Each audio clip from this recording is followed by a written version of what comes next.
favorite. Zimbabwe's favorite. Check it out. The best mix of music. Now you're talking, brother.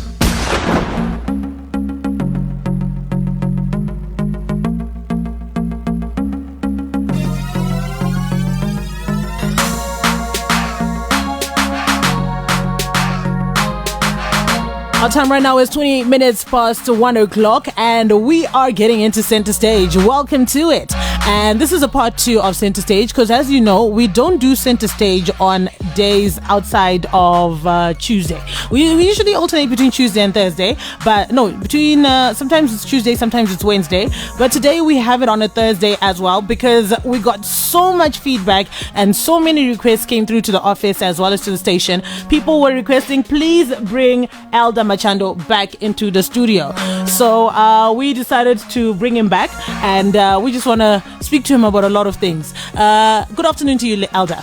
Afternoon, how are you? How are you? I'm well, and you? We're very well. How has it been? Can you just tell us how has it been since you left here on Tuesday? People, are you now an even bigger celebrity? What is the feedback that you got from the interview? Ndakatozona kuti ndakaita mistake kuisa phone isiri. Inda. Then ndakaziva ndakaisa imwe isati yako. Oh, because the phone is now ringing off the hook. Yeah. So what are some of the requests that you're getting on your phone? I've noticed kuti vanhu vazhinji they've got a challenge yekuti izvo ndotanga rini kupfimba nekupfimbwa.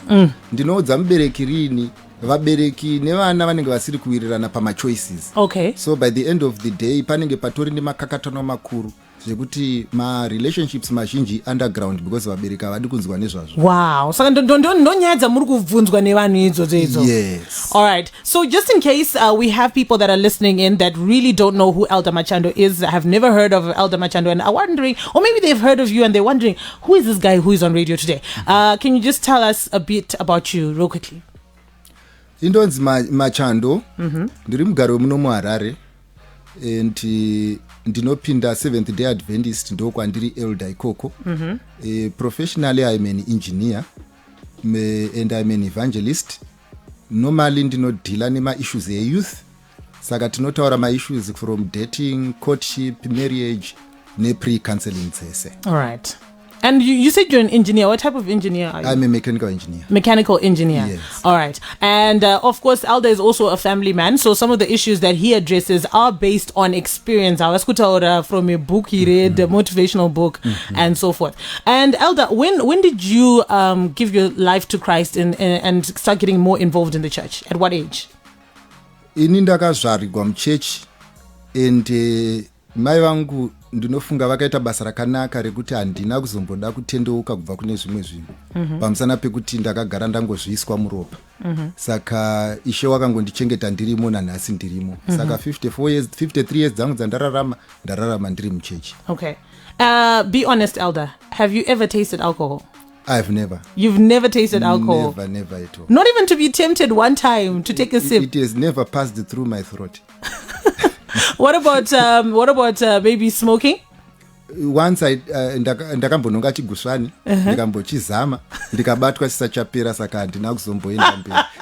Okay, kanyani kukosora, munokosora here, Elder? Naukosora vakandikurumidza kundiwanikidza mutoilet mandandavanda.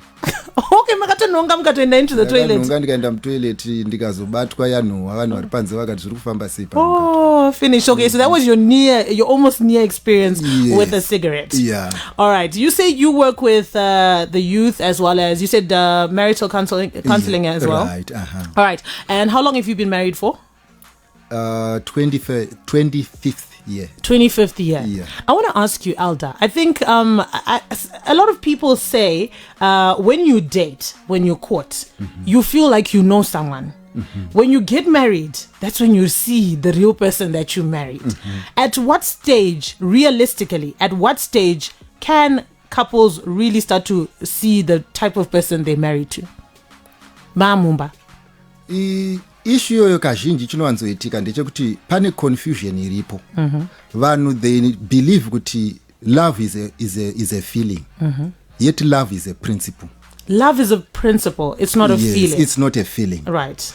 Let me give you an example. tomboti munhu une muti wemuorange. Muti wemuorange unobereka maorange. So by the end of the day ndo zvakafanana nelove. Muti wemuorange unobereka maorange. But vanhu vazhinji vakabata orange racho and they are happy. That is why paunozorichengeta rinoenda richisvava. It's in the nature yeorange rabva pamuorange kuti riite saizvozvo. So people believe kuti izvo tine maorange ari kusvava. Zvinhu zvinozotadza kuita zvakanaka kana tapinda mumba. When in real life they did not identify the principle, they blackmailed themselves into marriage. Okay, when you say they blackmailed themselves into marriage, what are you talking about? Explain that. Vakatora munhu vakamujaja based on performance yezvinhu zvinogona kuperformwa nebenzi rese rese. Zvakafanana nekuti ukadanana nemunhu unogona kuenda, hakuna munhu anogona kutadza kurara nemusikana, hakuna munhu anogona kutadza kukisa musikana. So by the end of the day mukadanana mukaswera muchikisana muchidanana, zvinhu zvisingadi kuenderwa kuchikoro. So by the end of the day your evaluation will be based on your emotion, and your emotion will choose a partner for you instead of you choosing one academically. Okay, and then so now they're in the marriage, things, that's when these things start to unravel. Wangosa tu hamenya orange kuti wanoti orange iri rakaora here, riri right here, wahamumba, wakusangana nemunhu weya, wakunyatsoona ma true colors emunhu weya. Do people change, Elder Machando? Do people change once they're married, or munhu agara ndo zvaari?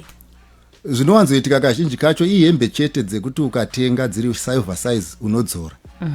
But zvinoitika kana waroorwa nemunhu kana kuti waroorwa kashoma kuti achinje, iwo ndo unotochinja kusuta zviripo.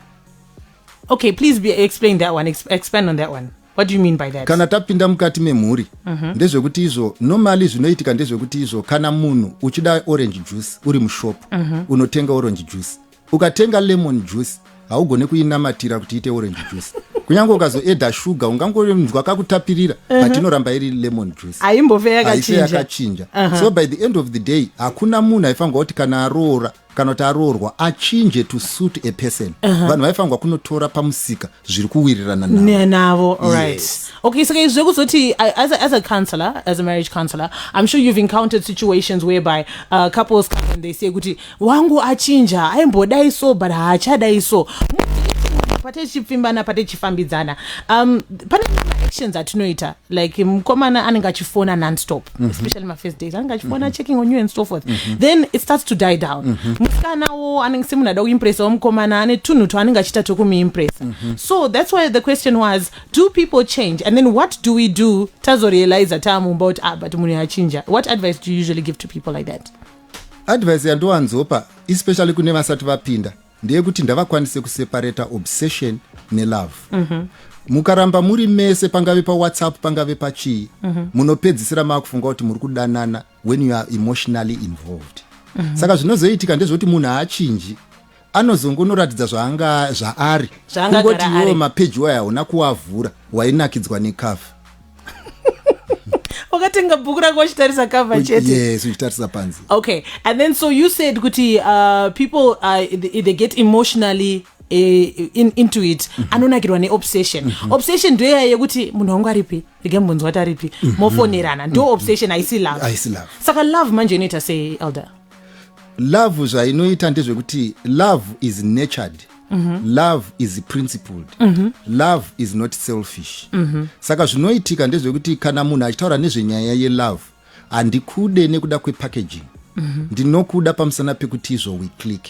It's not like you are a perfect person, but you are a perfect match for me.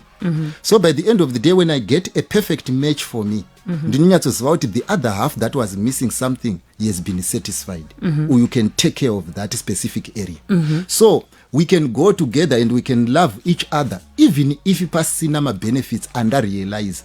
For example, if you have got a child, there is the mother to child relationship, but you know what, you love your daughter, your son, but hauna kumborara naye. So by the end of the day, love is independent of all these other activities. Love is love, it is natural, it stands on its own 2 feet, and the rest are benefits. I think this one goes to answer that question yekuti vasikana vanogona kucomplain kuti hey, akandipa pressure, akanditi show me kuti you love me, saka rara neni kuti ndizoe kuti unondida. What's your response to that? Hakuna zvakadaro pamusana pekuti dei zvaive izvozvo, vanhu vese vanomira mumastreet nevakazara mumabhawa vari mudzimba. pamusana pekuti kana bonde raisimbisa kudanana hakuna munhu aizombopambi mari pamusana pekuti izvo ukangorara naye zvatosimba. But izvozvo hazvisimbise chinhu. It's an activity inokurumidza kukanganwikwa if not soon after. Right. So if I think if anybody's listening and you're in that situation, you have your answer from Elder. We are live on Facebook. The Facebook page is Power FM Zimbabwe. Please do like and share the link. Share it with as many people as possible so that they can come together and get to be a part of this informative discussion. Send in your questions on the WhatsApp number 0712 831 172 or leave your comments on the Facebook page. We will also be opening up the phone line so that you can ask your questions live on radio. So today we also do want to touch on on Tuesday we spoke about parents and the parent and child relationship. We spoke about dating. Today we want to touch on the marriage side, the courtship and the marriage, but also what we want to touch on as well, Elder, since mataura nyaya vabereki mataura kuti sure there's a disconnect between vabereki nevana vavo. Ngatimbodzokei kumashure kune vana who grow up vari under strict laws in the house. Pamba pangu kuchikoro pamba and then kuchurch unobuda uchienda kuchurch kana uchinosara kumayouth group unosara kuyouth group kana kuna youth group unosvika na5 children you must be home. Hakuna party yaunoenda yemunhu watisingazivi. That kind of strict law. But then this parent anozoendesa mwana wake kuuniversity away from home. Mwana anozoenda kuuniversity nawayo even outside of the country, but under this let's just call it leadership for home. So now mwana akunzoko vakusisina kamboera ndomwana ndinobarwa because ndaibarwa naai mwana unoita wild aiko anodzoreka sei mwana iye kana anotsirika sei kana anoitwa sei mwana anenge pane masaidzi maviri ekuzvitarisana. Kune pekutanga pekuti mwana handikunoziva kana mwana ari muchechi unogona kumusiya achinobata kwenda kuti hanzi akuitwa kaasazobata munhu. Panguva iyoyo mwana anenge achingasandisa pfungwa dzake kuti akwanise kutsvaga zvakamunakira nezvisina kunaka. Ndonguva yekuti mubereki anenge akaisa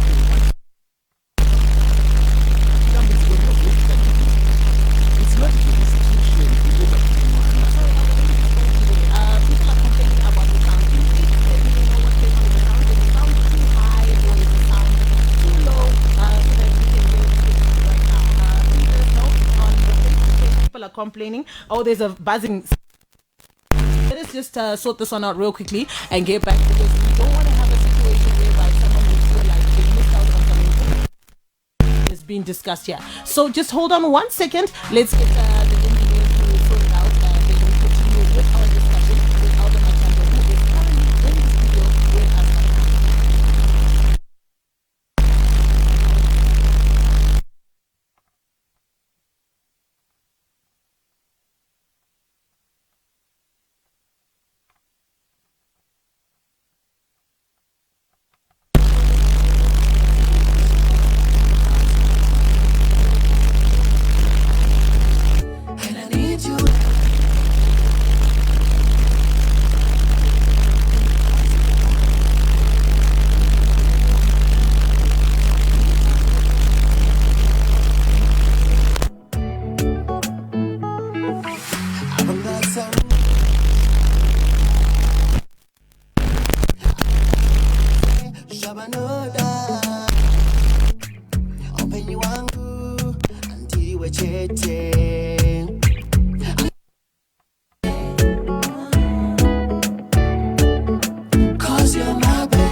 minutes before 2 p.m. We just want to say thank you to everybody that got in touch with us, especially the comment section on Facebook. You guys are absolutely amazing. Thank you so much for your patience as well. We're back now, and we got Elder Machando in the studio. Emmanuel Banda Jr., thank you so much. Tinomuonga Makuire, thank you so much. Passmore, thank you so much. Innocent Jilly Saint Lungu, thank you so much. And the sound is now sounding. Comment section soga. All right, Elder Imbo Morese comment section ni pa Facebook. Was comment section inombo mira ne Mr. toda kutenda muri right here comrades tinoimba kana ishachi titendera ticharamba tichisangana anditika. All right, so earlier on we were talking about when the sound got distorted, we were talking about how parents can have what maybe the young people would feel like is a strict upbringing, strict times, curfews, and then the child then gets sent away to university because the parent feels you're 18. I can send you away to university ndofunga ndakupa the tools to protect yourself and stuff. Chienda ku university outside of Harare or away from home or away from Zimbabwe. Then now the child gets to be wild because asikumonetwa. Mbereko uzozoti no mwana uyu ndo zvaave. But ingana kuti it's ABCD. Poitwa sei ipapo Elder. Ndopata chibvunza. Right, chinowanzoitika ndechekudai izvi.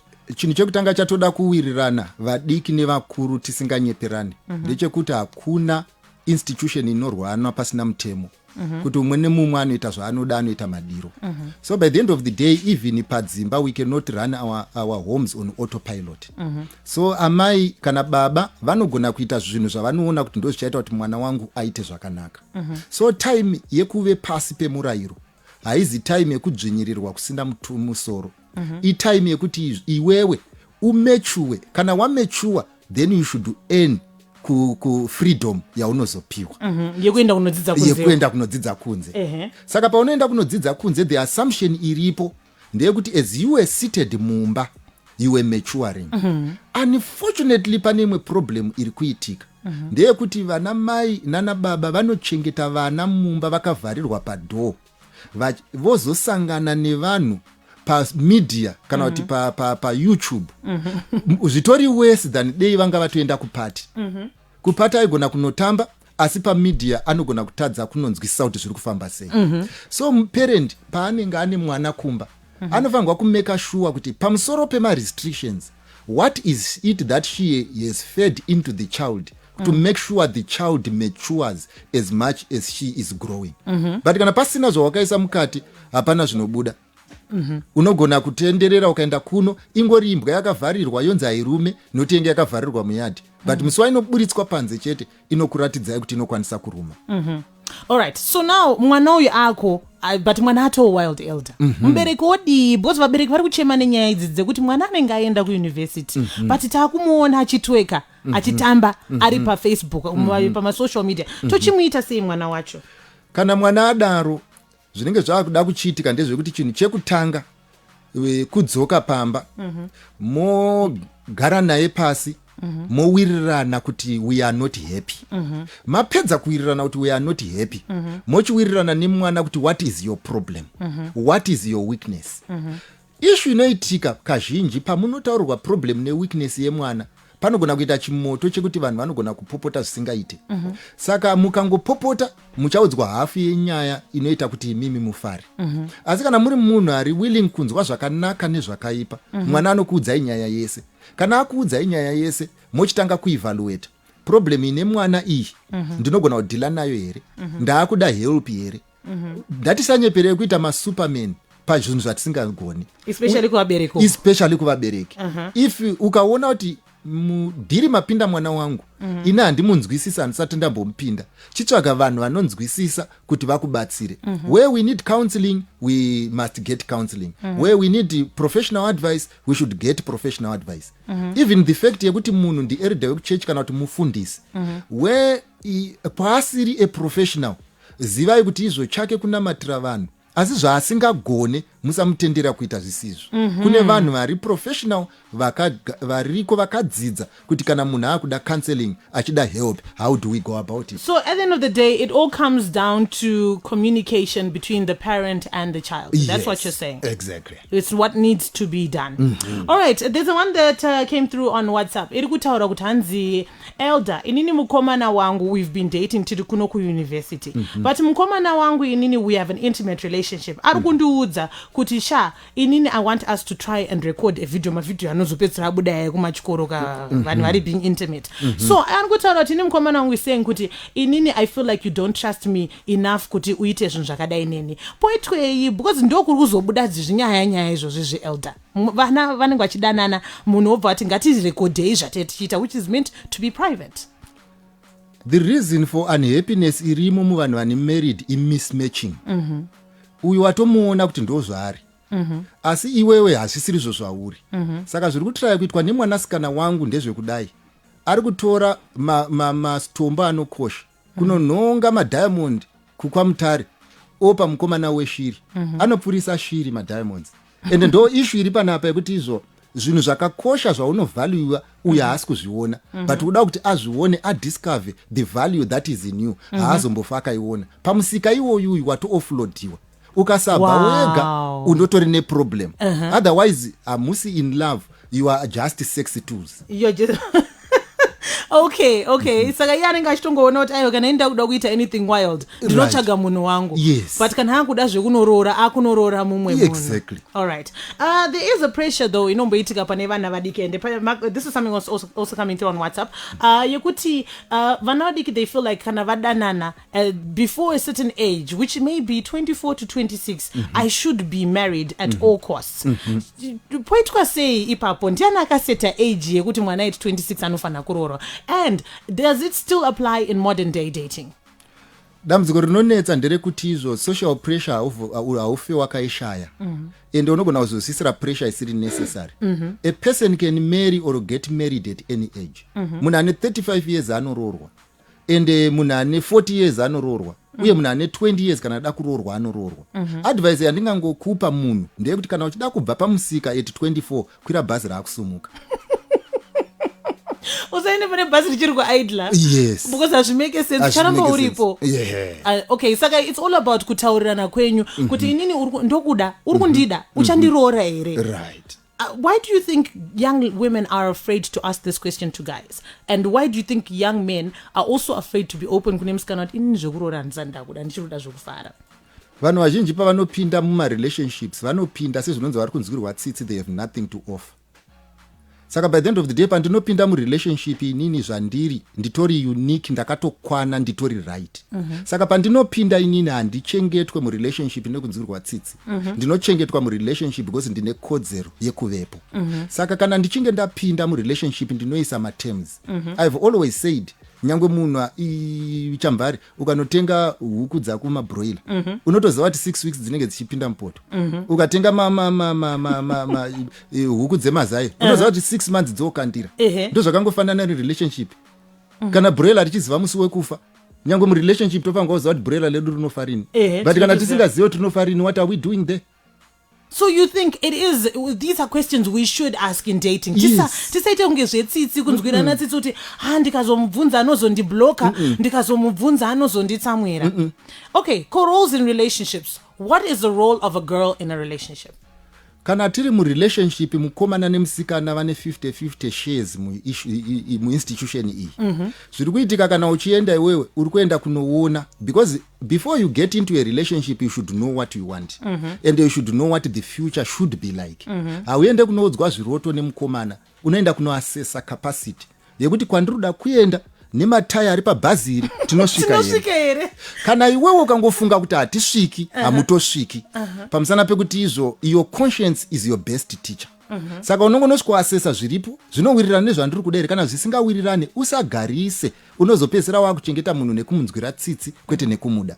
Saka role yemusikana murelationship anofanira kuita sei? Musikana, should she be there for moral support?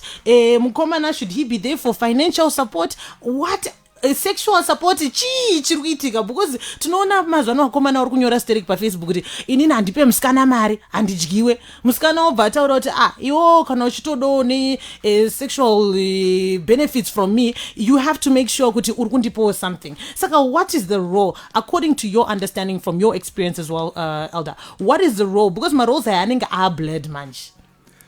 Ya ichocho ichokwadi, dambudziko riri kunetsa nderekuti izvo honestly speaking, relationship yakanga isingafanirwe kuve kuti kana wapinda murelationship uri kutsvaga sponsor, ende kana wapinda murelationship uri kutsvaga sex partner, hazvisiri izvo zvaifangwa kunge zviripo.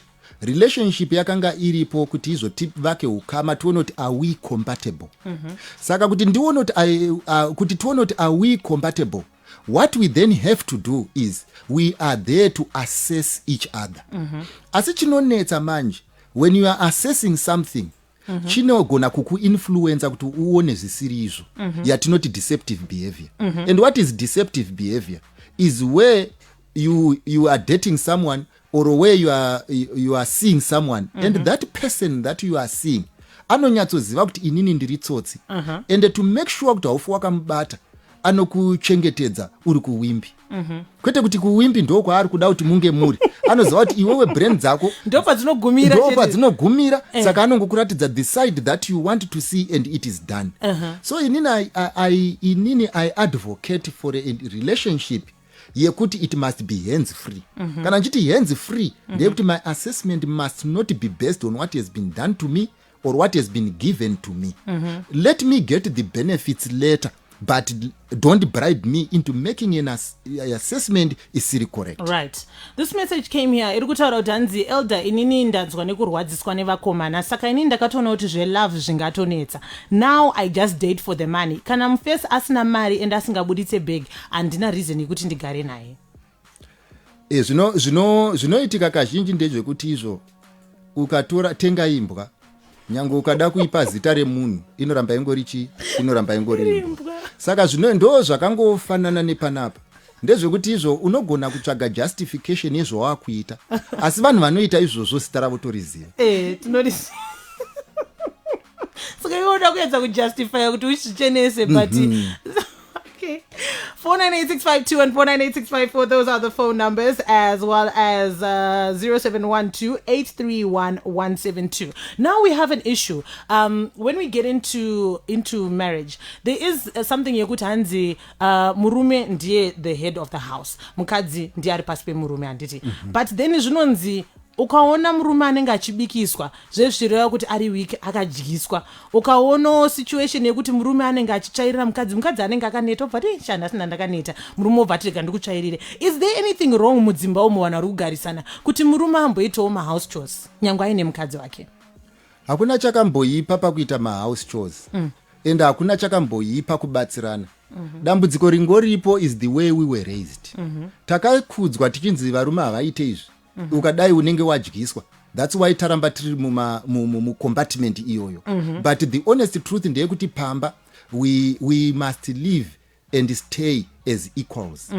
Mind you, ndoda kuti tinyatsowirirana pabasa pakanzi pana manager. Hazvirevo kuti manager haasisiri munhu. Saka iwo kanzi mukumba ndiwe musoro, hazvirevo kuti hausisiri munhu. Ungori munhu apiwa responsibility yakadarika yevamwe, but by the end of the day muprocess yeproduction mese muri active parties. All right. This one says, I'm a girl age 20. I was in a relationship, getting intimate. Pandakafunga kuti ndava nenhumbu, the guy left me, but kwaingova kufungira. Then now he is back.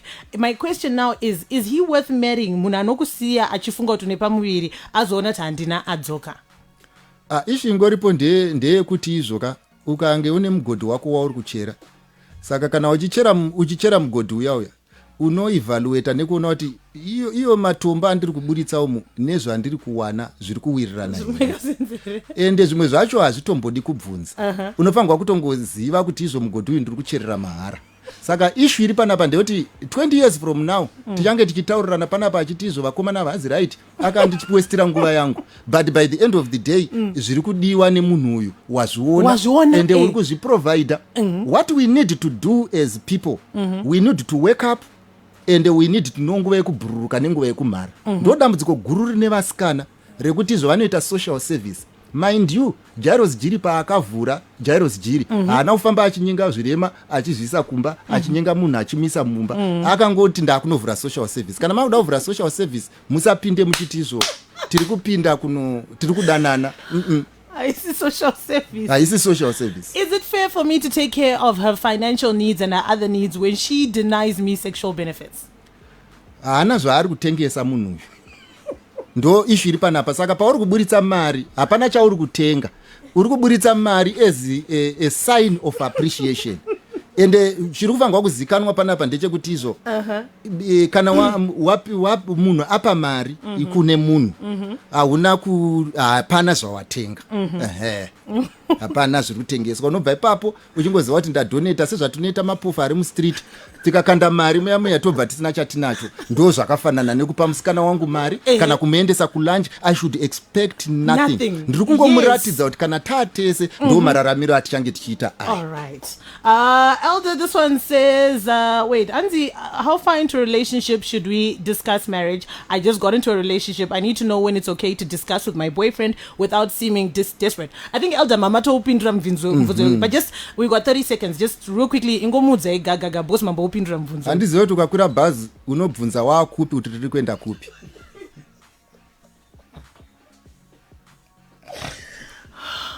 I think wapindurwa zvako. Thank you so much. Stand by for the news that's coming through at 2 o'clock. And then we continue with this discussion. After the news at 2, we're opening up the phone lines. And then you get to call in on 498-652 and 498-654. This is Lunchtime Radio Center Stage. We have Elder Machando in the studio. So keep locked on.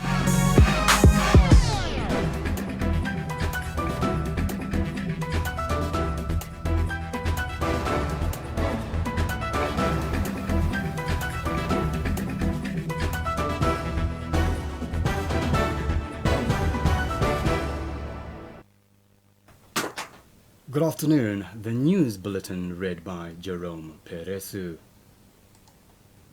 President Emmerson Mnangagwa has congratulated Tanzanian President John Magufuli on his re-election. In his congratulatory speech in Tanzania during the swearing-in ceremony today, President Mnangagwa applauded Magufuli's role in calling for the lifting of sanctions on Zimbabwe. He said Tanzania is regarded as the mother and father of Zimbabwean freedom.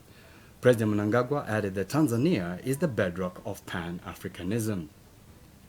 The National COVID-19 Task Force has met polling members at State House in Harare. Chairperson of the Interministerial Task Force, Comrade Mchinguri Kashiri, took the members through a consolidated report of measures and programs implemented by the government to mitigate the impact of COVID-19. Comrade Mchinguri Kashiri attributed the low cases of COVID-19 fatalities in the country to measures that were put in place by the government. She said Zimbabwe accounts for just 2% of the total number of cases reported in Africa. The government is stepping up efforts in combating cancers in children and is calling for more collaborative efforts to help increase the survival rate of children with the disease. To aid in the treatment of children with cancer in Zimbabwe, local cancer organization Kids Can handed over cytarabine drugs worth more than 30,000 United States dollars to the Ministry of Health and Child Care. Keith Khan, Executive Director Daniel Mackenzie, said the donation comes in handy as the drug is beyond the reach of many. Program Manager, Access to Essential Medicines, Non-Communicable Disease Department in the Ministry of Health and Child Care, Venus Mashininga, said collaborative efforts by stakeholders are key in the delivery of health services, and government is also stepping up efforts to combat other types of cancers. And that's it for the Bulletin. Join us for more news at 3.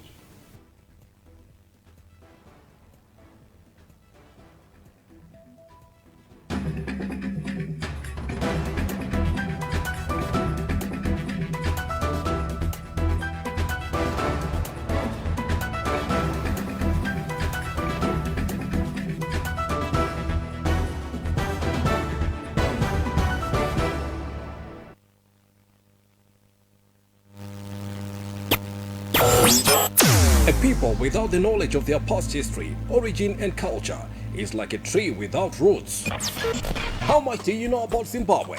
Its history, trials, tribulations, diverse cultures, its music, its people, and its liberation struggle. The Institute of African Knowledge is going to be launching the Museum of African Liberation, and you, the youth of Zimbabwe, are going to be part of this historic event.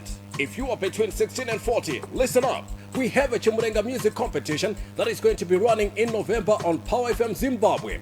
We want you, the youth, to do your own rendition, your own cover of a Chimurenga song from our chosen list, and we want you to do it your own funky and modern way.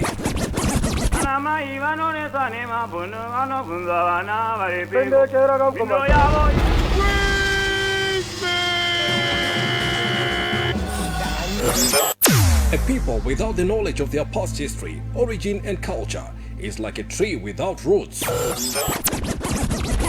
The Youth Music Chimurenga competition is on. If you're between 16 and 40, this is your chance to show your talent and creativity and win big. All you have to do is pick a Chimurenga song from our chosen list, remix it, refix it, your own funky and modern way. Send it to us and you could be driving a brand new car to your recording session with 2,000 green per homeway, US 2,000. That's not all. Second prize is also a brand new car, US $1,000. Get up per homeway, and third prize is US $500, 5-wire green. Well, Zimbabwe, here are just some of the songs you can choose from.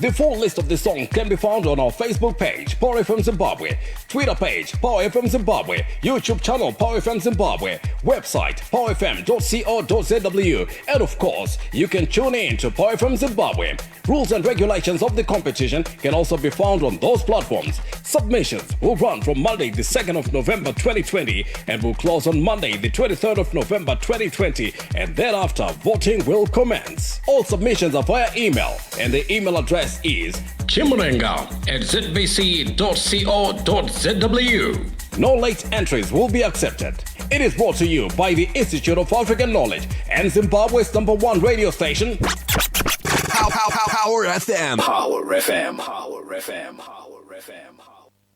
Non-stop hits. Get down.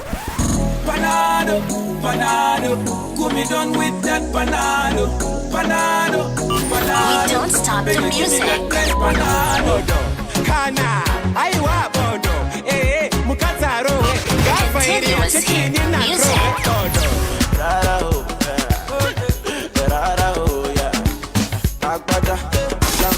Non-stop and back to back.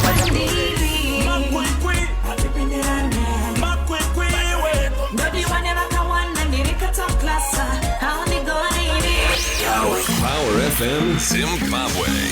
Our time right now, 6 minutes past 2 o'clock. We want to say a big shout out to the news desk. They gave us the news that came through at 2 p.m. We have Elder Machando, who is in the studio by popular request on a Thursday, giving you center stage. We're about to open up the phone lines on 498-652 and 498-654, and then you can get your chance to ask Elder Machando any question you want to ask him.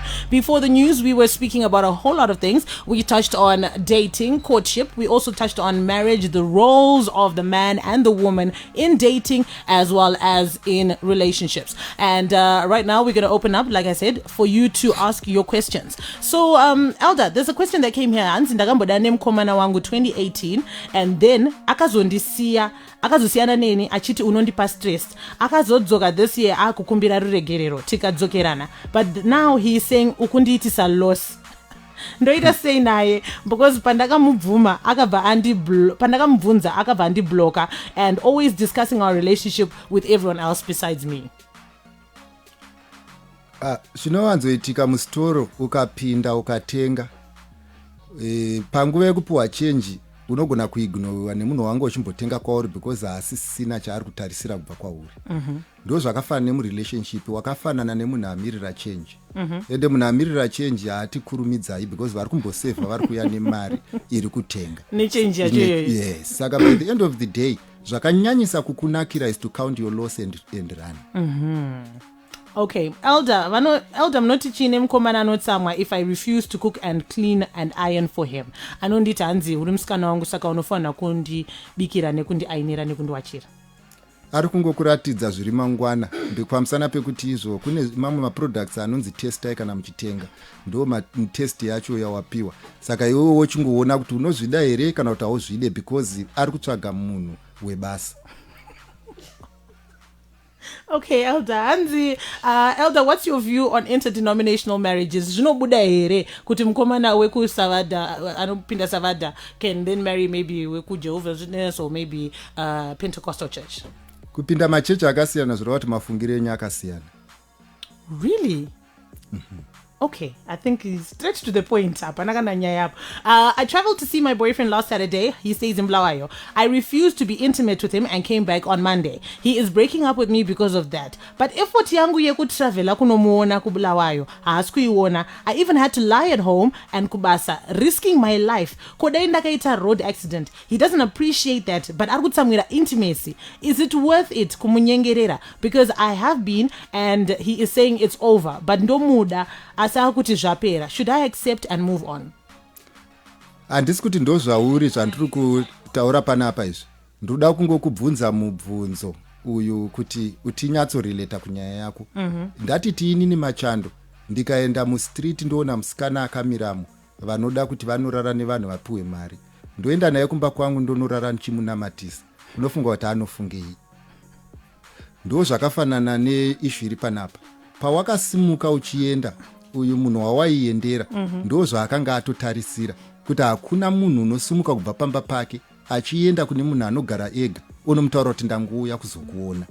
Saka maendero awakaita tinoiti mubhaibheri it's an appearance of evil. Akatofunga kuti ndo zvawauya nazvo.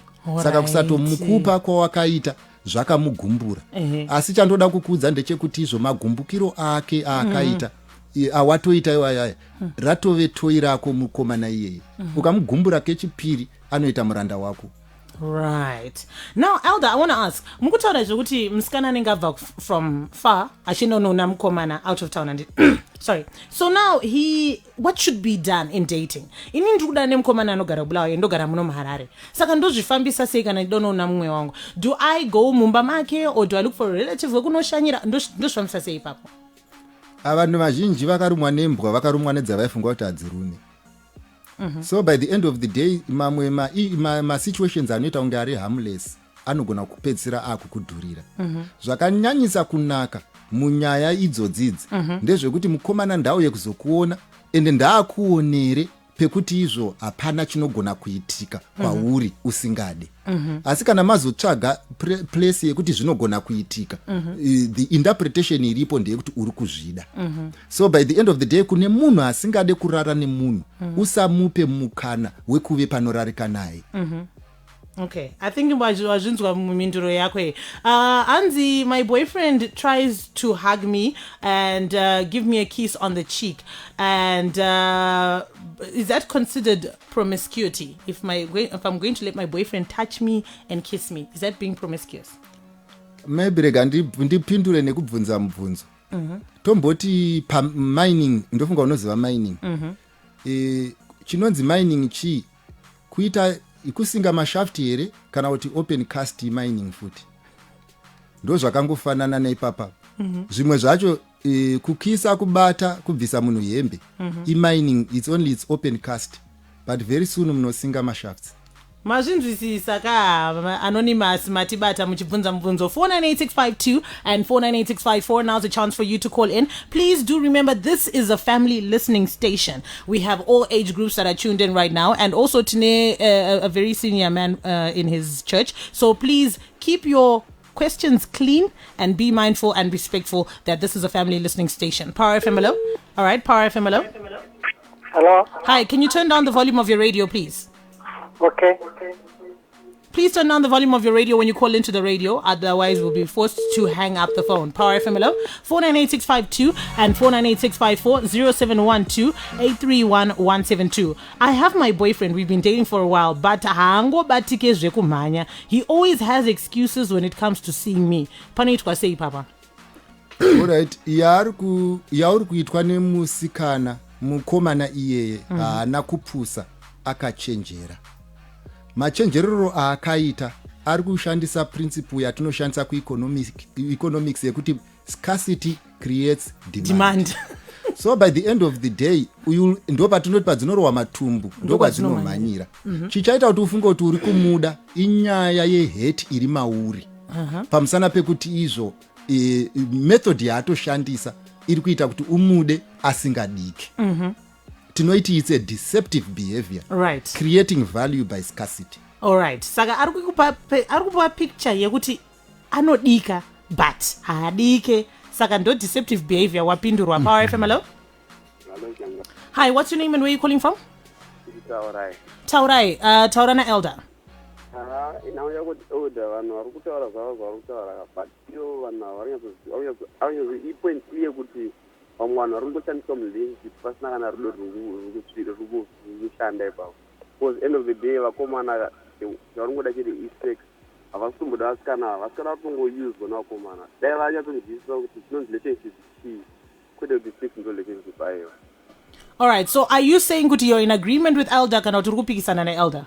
And agreement na Elder kuti Elder vana vari kufunga kuti chifundi kudana nemukomana inyaya yesex, but iyo serious. All right, thank you so much for your contribution. Right. All right, Power FM, hello. Hello. Hello. Hi, you're live on radio. What's your name? I'm Francisca. Francisca, speak to Elder. Sorry? Taurana Elder. All right. Nanchida kubvunza nyaya yangu. Bvunza hako. Hello? Bvunza hako, mubvunza hako. Ndabvunza nyaya yangu yekuti Elder vanostora sei panyaya yekuti unenge une mukomana wako but haasi mu-SDA, iwo uri mu-SDA, then my parents they're saying they can't bless that relationship because both of you are mu-SDA. All right, Elder, munofungeni nyaya yabvunzwa nemwana uyu. Hanzi, my parents are saying they can't bless my relationship because mukomana wangu haasi mu-SDA but ini ndiri SDA. Chandisingazive ndechekuti iko ku-SDA kwenyu kunonzi kudii. Kana iwe uri mu-SDA muchinzi roorana vematongo, zvinoreva kuti iwewe kana usiri wematongo ndiwe watanga kubuda chechi. Saka zviri kungoitwa nemubereki wako ari kutraya kuti izvo paunobuda ubude uri wega, usabude futi naiye. All right. Power FM, hello. Hello. Hello. All right, please listen through the phone, Pamnofona. Listen through the phone and not through the radio. Power FM, hello. Hello. Hello. Hello. Yes, hi. What's your name and where are you calling from? My name is Jason Zambwe. Jason. Jason Zambwe. All right, go ahead and speak to Elder. Okay, guys, when you call into the radio, because of time, in the interest of time, we want to take as many calls as possible. So please just tell us your name, where you're calling from. Power FM, hello. Hello. Hi, what's your name and where are you calling from? I'm Tinotenda Columbus from Essex. Tinotenda, vunza wako. Naida uponzo oka Elder kuti Meno zvirikuitika kone mafoni. Power FM, hello. Hello. Hello. This could be an international call. Hello. All right, my boyfriend anoziva my parents and ndiye akandipa pressure ake handimazive or any relative wake. At first aitaura zvekuroora, now haachataure. Ndodi ine direction ere relationship iyi because tinowirirana but kuona hama dzake haapo haasi kuda. All right, haasi kuda kuti ndione hama dzake but ini dzangu anodziziva. Riripo nderekuti izvo maybe rega ndigeneralize nchidai mwanangu. Ndewekuti izvo ukakwira mubhazi ukasvika pabus stop yako, nyangwe kuchinaya haukwanisi kunoburukira mberi, driver anomira, unoburukira ipapo. Yes, pakuzobva pabus stop kusvika kumba unosvika watota, but unofanirwa kuaccepta semunhu asvika pabus stop. Ndo zvakaita nebhazi iri rawakakwira. Uri kuramba hako uri mudhinayo yekuburuka pabus stop nekuti kuri kunaya. But dei zvatoita wangotota kamwe chete, wongoziva kuti ndikasvika kumba ndinosvika ndikaoma. Hanzi Elder, inini mukomana wangu anondiudza nyaya dzemari kuti anopa mai vake mari yakati, anopa hanzi dzake mari dzakati. But inini ndiri musikana wake, we've been together for 6 months and zvese tinoitirana in terms of intimacy. But inini haandipe mari senge dzaanenge asi anenge achingondiudza nyaya dzekuti ari kupa hama dzake mari. Ndodii? Maybe kana wazovo mai vake acha anogona kuzomupa. Pamusana pekuti ari kukuudza criteria yekuti vanhu vapiwe mari. So by the end of the day vaanopava vane zvavanopirwa zvinogona kunge zvirizvo zvaada kuti akupe. Asi ndoda kuti tisirane pachena chinechi. Isusu inini ndinoti zvakanyanyisa kunaka kugara ine relationship munhu achibehave sezvaari. Zvinotibatsira to make decisions, not to correct vanhu varipo. Mucourtship hautenge trouser rihombe uchiti ndonodzora. Watoona zviripo. If this is not what you want, you pack your bags and you go. Because it's shopping time. It's due diligence time. You realize that this is not the best partner.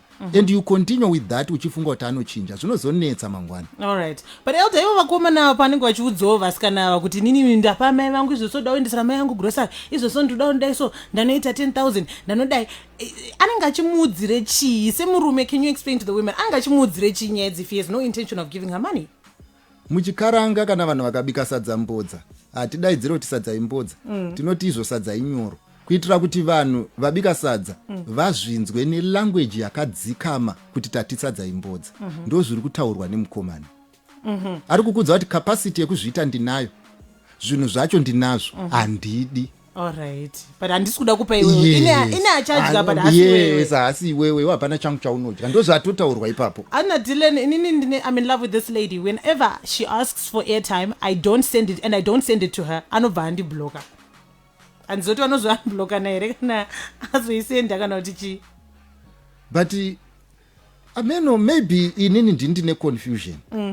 Ndeyekuti challenge iri panapa ndeyekuti watoona kuti bhazi randakwira harisi kuenda kwandiri kuenda. Asi tinoda kuramba tichingoti isusu driver chinja direction. Mabhazi aya atakakwira aya inini tiri kushandisa principle isiriyo patiri kupinda padating. Munhu uyu ari kudanana nemunhu akasiyana naye. Zviri kudiwa nemunhu uyu nezvaunoda hazvisi kuwirirana. Uri kumumanikidzira to behave as though muri mese musiri mese. Ato expose zvaari, ndo zvaatori. Saka in love you don't go around changing people. You go around shopping for what you want. Yes. Haudze vanhu vari musitoro kuti sona ine mamino vasina dzine mamino. Ukangopinda mune isina mamino unobuda upinda mune vanosona dzine mamino. And you move on. All right. Okay, my husband is very quiet when we're at home, but he's super friendly kana aine shamwari dzake. Zvinoitwa nei? Zvinoitwa nekuti izvo iwewe uri mukadzi wake hauzi shamwari yake. Saka pamakadevelopa relationship yenyu, hamuna kudevelopa this friendship component. Inoita kuti afare aseke. Exactly. Saka you are expecting someone kuseka, asi iwewe usiri shamwari yake. Anokuda, anokuremekedza, ndosaka ari kudzoka kumba. Asi panyaya kungotaura nyaya, hamuna nyaya muri mese. Zvamafanirwa kutotanga kuita, kutodzidza kuti chinombonakidza mufesi wangu kana asiri pandiri chii. Ona kuti unozvigona here. Kana usingazikwanise, chitsvagai mamwe madananirano amunoita pasina hapo aseka. Muchimboziva kuti isusu pane zvekuseka izvi hatiseke zvedu tingori izvozvo. Handiri kuzvinzwa kashalotya kuti ndo zvinenge zvichidiwa. 49865 and 49865 Power FM. Hello. Hello, good afternoon. Hi, can you remove your phone from speaker, please? Put it on your ear. Okay. Can you hear me now? Yes, I can hear you. What's your name and where are you calling from? My name is Trevor and I'm calling from Marala. All right, Trevor, speak to Elder. Elder, ndoda kubvunza ini pane musikana ndonyatsokuda bati. Zvikurema ndimudze manje. Ndoita sei? Anzi ndoita sei ndine musikana ndiri kuda bati zvikurema kuti ndimudze. Yeah. Upenyu hwako hwakati omei pari zvino but ndichatiraya kukubatsira nenzira idzi. Ndedzekuti izvo kuudza munhu kuti ndinomuda hakuzi kutaura chete. Unogona kurarama zvinoratidza kuti muri kudanana. From there unogona kupika where you are going. Kana wapika kuti bhazi rinenge rinokwirika ugona kuwevha romira.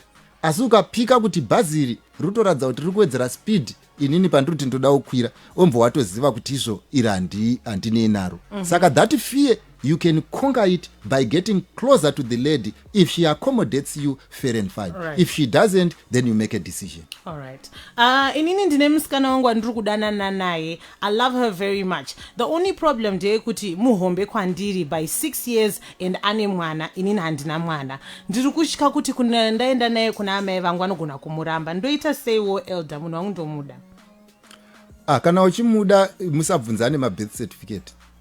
Iwewe chingoti zvauri kuona ndo zvauri kuroora. Asi chandoda kungokutaurira ndechekuti izvo ndinovimba kuti rudo rwaunarwo kwaari haruzi based nezvaakakuitira oro nezvauri kuwana kubva paari. Pamusana pekuti very soon chandoda kungokuudza ndechekuti izvo mota zhinji unozoona kuipa kwadzo kana wadzipaka panext nedzimwe. Okay, this one says, I am no longer Ansiri Mandara, and I got into a new relationship. I told my boyfriend I don't want to indulge in intimacy anymore until marriage. But mukomana wangu akazondibvunza akanditi iwo uri manderere, ndikati handisi. So now I don't want to, what do I do? Ari kujamuka kuti iwo why uri kundirambira, uri kundiudza to wait for marriage and yet you are no longer a virgin. Mota inonzi second hand nyangu ukaenda kunoitenga. Murudzi wayo anogona kukuudza kuti kana usina license usateste.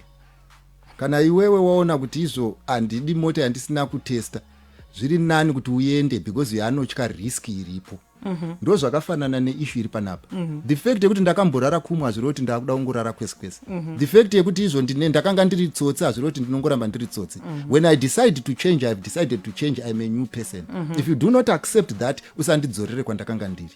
I think with your advice, I do hope that people are listening. With the advice that Elder is giving, both ways, he's saying, usazvipinze ma situation, not out of tsitsi. Just tell yourself, this is not for me. Garawabu, that you lose nothing, and it's Elder. All right, let's just take 3 more calls. We're running out of time. Power FM, hello. Hello. Hi, what's your name and where are you calling from? I'm calling from Chino. My name is Tawanda. All right, Tawanda, ask your question. Hi, Elder. Mazwanu tuwana paunodana names kana. Pampacho unomudza kuti Mwari kana kuti Bible inotitirana ministandard. But anotaura kuti standard ro arararamike. Toita senano vakadaro kuti munhu kumudza tiri relationship kuti Mwari kana the Bible says we should follow the standard. But anotaura kuti standard ro arwanike. Hanzati tokumbira kunzwa kuti standard rauri kureva iroro ndi standard ripi iroro? Give an example. Standard kuti mu relationship we shouldn't be intimate kana kuti it has no lead into further sin or fornication. Right. Elder, maunzwa mvunzo wake. Zvinowanzoitika ndezvekuti kana uchiziva kuti minzwa inobaya, zviri nani kudya hove dzisina minzwa. Asi kana dzane minzwa dzinogona kuzokunetsa. Ndopinga chikaranga changu wanyatsochibata. Issue iri panapa ndeyekuti dating, this is not the time to domesticate my recording angels. Time yekuona munhu zvaari. Saka you don't make Christians out of sinners because you want to marry them. Uyu musikana ndo zvaatori, ndo zvaanoda. Endo pamusika wevanhu vagara vanoda zvaunoda. Otherwise ukacrossa border unopedzisira wakudzvinyirira munhu murelationship yekuti anonozvitsvaga kumwe kunhu. Iwe wozongoita wekuroora chete. Elder, inini ndine situation ndakaroora musikana wangu achiita kunge anoda mwana wangu. Eko zvinoti haatese akundiratidza matrue colors kuti zvevana haatozvigone. Ndakumuti ngatichiita iwo mwana wedu, akutaura kuti inini I'm not yet ready for a baby. Number 1, kana wakaroora une mwana, vana havadzoserwe mudumbu vatovepo. Mwana haadiscusswe semubhedha kana kuti wardrobe. Mwana ane kodzero yekuchengetedzwa, ende mwana must never be abused because iwoda kuprotecta your relationship. And zvinofanirwa kuzikanwa pakati pako nemunhu waunodanana naye kuti mwana ikodzero dzake haana kutora nzvimbo yeumwe munhu. Saka you don't even discuss that issue because atogara atoripo. Panyaya yenyu iyi yekuzove nemwana, inyaya yamakugona henyu kuchidiscussa. Imimi muri vaviri mokonana kana kusakonana.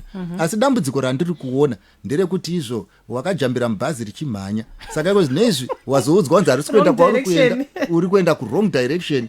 Saka dambudziko rako rakutoda kuti uadjuste, usute bhutsu dziripo kunyangwe dzisiri size yako. 2 more calls and then we close off the show. Power FM, hello. Hello. Hi, Hi, what's your name and where are you calling from? I'm Tendai. I'm calling from CBB. All right, Tendai, ask your question. I don't have questions. Just want to compliment with the elder home advice. Thank you so much. All right, thank you so much, Tendai. Answer elder mupa advice yakanyakisisa. Thank you. Power FM, hello? Hello. Hi, what's your name and where are you calling from? Hello. Hello. Hi, what's your name and where are you calling from? Hello, Chamvary, what do you say? Ndiri bo, munonzani mvunzo wenyu ndewe kuti chi? Ndotaka Stanislaus Kobe. All right, Stanislaus, taura akona elder mvunzo wako ndewe kuti chi? Okay, Power FM, hello? Hello. Hi, what's your name and where are you calling from? My name is Tatinda. I'm calling from Harare. Tatinda, ask your question. Yes, I want to talk to you and ask which programs out like my sermons out. All right, vachakuudzai at the end of the show and then vokutsanangurira kuti munowana kupi. Tu aya ndakutodzosera mamwe tu ndodawana nemubvunzo. Power FM, hello? Hi, what's your name and where are you calling from? Lincoln Bandit from Gungu. All right, Lincoln, what's your question? Or Ndinondolongoti elder vakanyanya dai vakaramba vakadaro dzidziso yavo mawani. Pane vanhu vatori nemubvunzo, muri kuvharira vanhu vane mubvunzo panze. Power FM, hello? Hello. Hi, do you have a question? Okay, we are no question. I'm going to try one more time and don't go to one for luck. Last caller, make it count. Vunza mvunzo. Wokuti upindurwe vamwe vovadzidzewo from your question that you would have asked. Power FM, hello? All right, there's nobody on that one. Power FM, hello? Hello. Hi, what's your name and where are you calling from? My name is Jason Zambwe. You know, this guy, ambofona futi and then ikakata. Guys, zaramba zvimafonka. Power FM, hello? Zaramba is Power FM, hello? Hello, how are you? Hi, what's your name and where are you calling from? I'm Tinashe from T-Town. All right, Tinashe, ask your question to Elder Da. Okay, in msana wangu raniwekera kuti angarifiji. Later ndakazozama zangasi. Bana nasachiri ngonditsana kuti ndakazona kuti ndingaita kuti apa ndinomuda. Iwo wakazozviona. All right, aisi yangu yekuti ndipindure Elder taura ine munhu. Ndofunga wakapera pamakazoona kuti hauzi basi. Iye rutanzi asindomuda but ari kuita nharo musikana kuti I am. Akanga ari ndozvo akatotaura. Iwo ukazoona kuti haasisiri zvinoreva kuti pamakasangana ndofunga ndo pazvakapera. Zvakangofanana nekuti izvo wambomwa hafu yebhodhoro wobvunza kuti rafurwa nani. All right, last question. Elder, I cheated on my boyfriend almost 2 months ago, and now akuti arikuda space. Totaura hedu enanofona. Paakati arikuda space. I apologize kakawandisa. And now my question is, how long will it take for me to be forgiven? Because and the futi jokuti space is noreve. Elder, ngati mbotange musati mataure yekuforgive. Elder, space chi kana munachiti ndoda space. Chi chinonzi space. Munhu kana achiti aruda space ari kuti izvo handichakuda, ndichambofamba famba ndikaona zviri nani handidzoke, ndikashaya munondiona pano. For anyone that has ever wondered what space means. Wapindurwa. Now let's talk about Adzi forgiven. I cheated on my boyfriend. It's almost 2 months now. I've been asking for forgiveness. Achandiregerere mukomana wangu. Ndoda kuwanzotaura kuti izvo ukapinda mubhazi kunyange mukarira redhiyo inonakidza sei kana nguva yekuburuka yasvika usagarire redhiyo imomo. Ndo zvakangofanana nenyaya iri panapa. Iyi nguva pauri iko zvine zviyaye kuburuka. Unosvika kune umwe munhu munyowani asingakuzive. Hausiri kuzopinda into marriage through the back door. Anonyatsotenga zvaari kunyatsoona kuti ndizvo zviripo. Usapinde mumarriage uchiitirwa rubatsiro. Mangwana makuseni zvinokunetsa uchagara uri munhu weapology. Ende muziva kuti mavanga munhu akakuvara mavanga ronda rinopora asi mavanga asari. Unogona kuzvirangaridzwa forever and you will continuously be begging for forgiveness until the second coming of Christ. All right. This one, okay, I know it said last one, no more questions, but this one here is worrying me. Mwana uyu ane 10 years. Anzi, but pane munhu anogara achinditi. Okay, no. Anzi, msikana wangu akandibvunza kuti are we going to get married in the future? What should I say? Mwana ane 10 years. akabvunzwa nemusikana. Handizoti musikana wake here, because ari kuti musikana wangu. Saka mwana ane 10 anokwanisa kuita musikana here, but ingo address ei, because kune vana vakadiki vanenge vakateererawo. Izvi zvokuti vakutofunga marriage in the future. Mwana wangu rega ndidai izvi. Ndezvekuti izvo bhazi rawakwira iri rinonakidza zvisingamboiti. Asi dambudziko rawaita nderekudai. Musi waunoda kufamba rwendo ndo musi unofanirwa kukwira munhu bhazi. Ukarikurumidzira bhazi rinoenda newe kwausiri kuenda. Saka hazvigone kuti utume mwana ane 10 years kuti akutsvagire mukadzi wemurume ane 30 years. Because kana uchada kuzorora at 30, so that means choice inenge yakaitwa pamunhu uyu yakaitwa nemunhu ane 10 years. It is not going to work. Zvanga zvakanyanyisa kunaka kusambofunga nezvazvo nekuenda kuna mai unonyatsogara nawo pasi waudza kuti ndine maproblem ekuti ndatoone vasikana vanogona kukubatsira kuti zvinofamba sei. Asi pazera rako hazvigone kuti ungeone musikana and muchironga kurorana. As make sense. All right, Elder, in conclusion, what do you have to say to all the young people that are listening? Let's start off with the young people. In fact, let's start off with the parents. Kuma parents munoti chi, Elder, your last words to them. Maparents ndinoti izvo.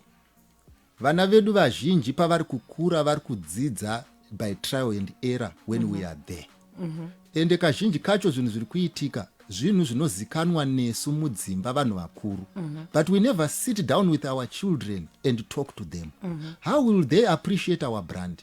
How will they know zvatino represent? Vachaziva sei kuenda nekudzoka? Saka ishu iri panapa ndeyekuti vana vedu mibvunzo yavari kubvunzai mibvunzo yaifangwa kunge yakabatsirwa vasati vaibvunza. Unfortunately, as parents, we are there to provide economic support, but emotionally we are not there for our children. Right. So it's important for the parents to also learn to be there for their children emotionally. Yes. Okay. And then to the young people, what do you have to say to them? Kuneva chidiki ndoda kukuudzai kuti izvo muupenyu you live your life once. And you deserve to be happy. And if you make a mistake, that mistake is going to affect upenyu hwako hwose. Mind you, dating ne courtship zvinoitwa kwekanguva kapfupi, but marriage yakareba kudarika zvinhu izvi zvose. So by the end of the day, you might enjoy a person for 2 years, but remember you're going to be with him for 48 years. Right. Saka nyanyisa kunaka pachinhu ichi ndechekuti vhurika maziso unyatsoona product chazokunakidza mberi. Pamusana pekuti izvo dore mumarriage rikavhurika rikakuvharira mukati, kunyange ukazobuda rinonetsa kuvhura from inside. Saka we must be very clear and be very careful panyaya yemachoices edu. Uye let us not be very much physically involved, because before we know who we are dealing with. Why? Pamusana pekuti you end up marrying someone not because of love, because of what has been done to you. Saka you spend a lot of time makagara pasi muchikisana and you forget kuita assessment iri kudiwa. It's such a good kiss. Ndo zvega zvaunoziva. You know nothing else about this man. So by the end of the day mukatarisa marriage mazhinji ari kuitika. Ndombokupai example chaiko. Ukandidaidza muno Chamvary toti ngatiite show yedu indakakugara pamakumbo. Unoti pane chobuda. But panyaya dzemarriage manje ndo zviri kuitika manje zvekuti izvo vanhu vari kuti tiri kuasesa munhu achave baba vevana achakuchengeta akakugara pamakumbo. Kana iwewe uchinyatsoona pane chobuda. Hapana chinobuda, Elder. Thank you so much for those words. Elder, hanzi naranganai tinashe dzotize nyaya yebhazi yanetsa iri kunetsa mumacomment section, but hanzi naranganai hanzi inonzi Machando bus services, because nyaya yebhandi maritaura sterek nyaya yebhazi. How can people get your sermons? Mubvunzo wambobvunzwa iwoyo. How can people find your sermons? Mukaenda pa Facebook munondiwana pakanzi Bluffview SDA Church. Mukangoenda pa link ye Bluffview SDA Church mukasvika ipapo tine ma presentations akawanda takaita ipapo ekuti you can go through muona zvatinenge tichipanana se advice. Ende ipapo futi mukanditsvaga munondiwana nyange uchida kuti tisangane tiri vaviri tichitaurirana nyaya it's okay unondiwana from that platform.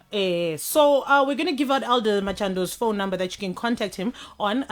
Do you also you're a member of the SDA church, but do you also go kunoparidza kune mamwe ma churches and tinoenda kune mamwe church tichiparidza ku Methodist ndinoparidza ku CCAP ndoparidza machechi mazhinji tinoenda kunoparidza kwatango invitewa toenda kunoparidza and when we are preaching we are just preaching the gospel as it is. Okay.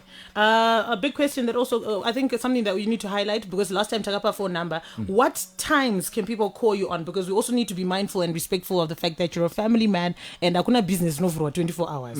Chero ma service station mazana kuvhara. Zvakanyanyisa kunaka ndezvekuti izvo ukangoona zuva ririko unogona kundifonera kana zuva rikange rangoshayikwa whether ari makusenseni kana kuti kwaita sei kukangotanga kunaya zuva rikapera zvino ipapo ndinenge ndakuti netsei kubata asi kana pane zuva zvakanaka kundifonera. Okay, Elder, phone number dzenyu dzinoti chii? Kune vanokasira kunyora ma phone number, nyorai mutinyorero mu comment section kuti vamwe vadziwanawo. What's your phone number, Elder? 0775 240 799.